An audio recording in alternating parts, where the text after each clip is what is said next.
Terima kasih Datuk Yang di-Pertua. Saya bangun untuk ambil bahagian dalam pembahasan undang-undang yang dibentangkan. Datuk Yang di-Pertua, saya ingin memberikan beberapa pandangan atas beberapa perkara dan juga haraplah pihak kementerian boleh ambil pertimbangan atas cadangan ini. Melihat kepada fasa 30, saya berpendapat bahawa sekiranya sesuatu data peribadi yang dikumpul hendak diproses, data peribadi ini mestilah digunakan untuk tujuan yang ianya diperolehi ataupun ianya digunakan untuk apa-apa tujuan lain yang bersangkutan dengan tujuan asal pengkumpulan data peribadi tersebut. Apabila tujuan pengkumpulan data peribadi ini telah dicapai, data peribadi tersebut perlulah dipadam, dibuang, dihapus pada dibatalkan sama sekali. Kecualinya penghapusan atau pembatalan data peribadi tersebut adalah salah di sisi undang-undang atau ia bertentangan dengan kepentingan awam atau mengancam keselamatan negara. Dalam konteks kerahsiaan, lazimnya ia dikenali sebagai kerahsiaan maklumat, iaitu kepentingan individu yang mana data peribadinya disimpan oleh pihak lain adalah selamat. Oleh kerana Akta ini adalah sesuatu yang agak baru di Malaysia, maka konsepnya masih diperbahaskan di negara-negara maju yang melaksanakannya dan juga oleh kerana implikasi yang pelbagai. Cadangan untuk mewujudkan satu akta yang melindungi data peribadi di negara ini telah menarik minat banyak pihak. Perwujudan undang-undang yang sedemikian merupakan satu langkah yang besar bagi negara kita. Keberkesan undang-undang perlindungan data peribadi bergantung kepada kesedaran di pihak pengguna data dan juga pihak subjek data. Tafsiran di bawah fasa 39 sudah ada agak longgar. Apabila ianya menyatakan data peribadi seorang subjek boleh dijahirkan oleh seseorang pengguna data bagi apa-apa maksud selain maksud yang baginya data peribadi itu sepatutnya dijahirkan pada masa pengumpulannya atau apa-apa maksud lain yang berkaitan secara langsung dengan maksud itu.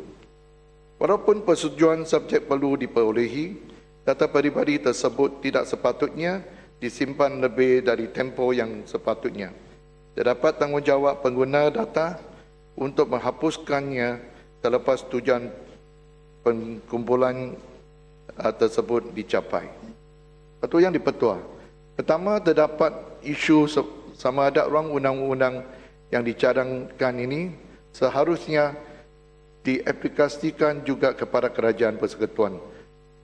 Saya juga pendapat dengan beberapa adik-adik yang berhormat yang menyentuh perkara ini.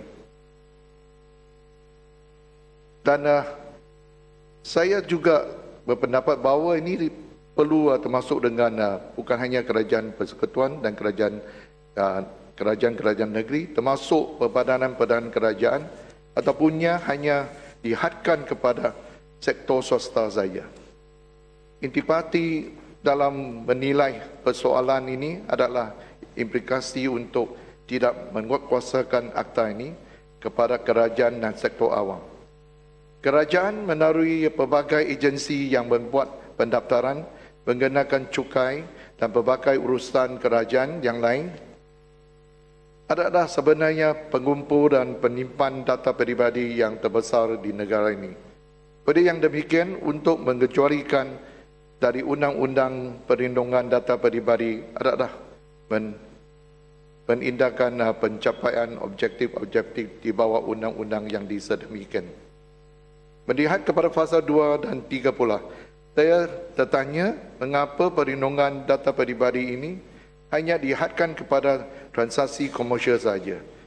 Tidak bolehkah akta ini juga dikuatkuasakan kepada kerajaan persekutuan dan kerajaan negeri, kerana kerajaanlah yang merupakan dan penyimpan data peribadi terbesar di negara kita.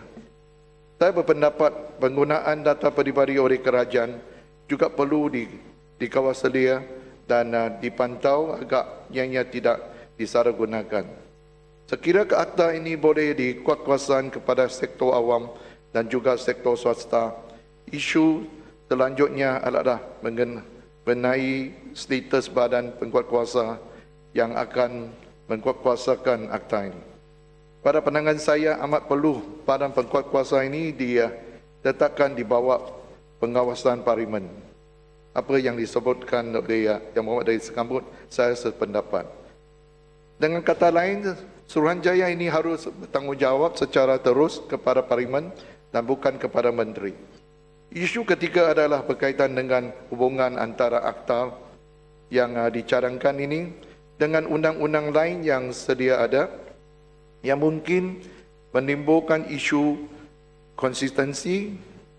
Dalam situasi sedemikian, adakah akta yang dicadangkan ini mempunyai keutamaan dari undang-undang lain yang sedia ada atau bagaimana? Apa yang penting, akta yang dicadangkan ini perlu dibaca bersama dengan undang-undang sedia ada dengan keutamaan diberi kepada kerahsiaan maklumat subjek data. Keempat, apakah pengecualian yang akan diberikan agar perkara-perkara yang melibatkan keselamatan negara, dasar awam, rekod jenayah dan rekod kesihatan tidak dikompromi semata-mata untuk mematuhi prinsip perlindungan dan data peribadi. Kelima, oleh kerana ini adalah konsep baru di negara ini, proses pendidikan, pengurusan, perubahan dan prosedur haruslah menjadi keutamaan kerana ia akan melibatkan kos yang tinggi, sumber tenaga dan masa yang banyak. Lebih-lebih lagi dalam situasi ekonomi sekarang, persoalan yang perlu dijawab adakah mengenai faedah secara langsung dalam melaksanakan akta ini jika dibanding dengan kos untuk melaksananya. Satu yang dipertua, saya ingin memberikan sedikit maklumat kepada Yang Berhormat Menteri. Mengutipkan data peribadi memang sangat tiap-tiap hari ada berlaku di negara kita. Baik pun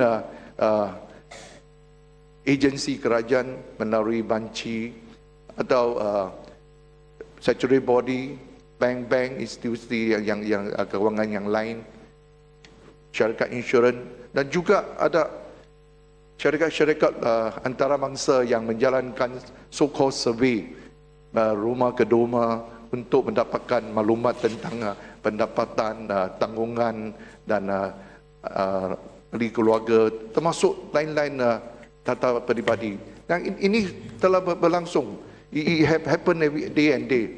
Dan adakah seperti apa yang ditanya oleh Yang Berhormat dari Batu Gaya, bolehkah Dewan ini beritahu berapakah pertubuhan atau syarikat swasta atau agensi kerajaan atau persauran yang menjalankan kutipan atau berkumpulkan data peribadi ini? Dan jika undang-undang ini diterus di Dewan ini, bagaimana dalam pelaksanaannya sampai tahap mana yang kita boleh melaksanakan perkuasaankan undang-undang ini? Dan yang akhir satu, saya juga nak minta perhatian dari Yang Berhormat Menteri. Saya pernah sebagai pegawai di bank. Semasa saya bekerja di bank, memang Privacy atau Banking Secrecy Act memang diperkuat kuasa, very strict on that. Tetapi selepas tahun-tahun yang kebelakang ini, merging of the bank, data atau peribadi atau syarikat ini memang dikongsi untuk satu bank dengan bank yang lain, atau sampai syarikat insurans, syarikat high purchase company, semua leasing company, semua boleh dapat maklumat ni. Apakah bukankah kita sudah ada akta-akta yang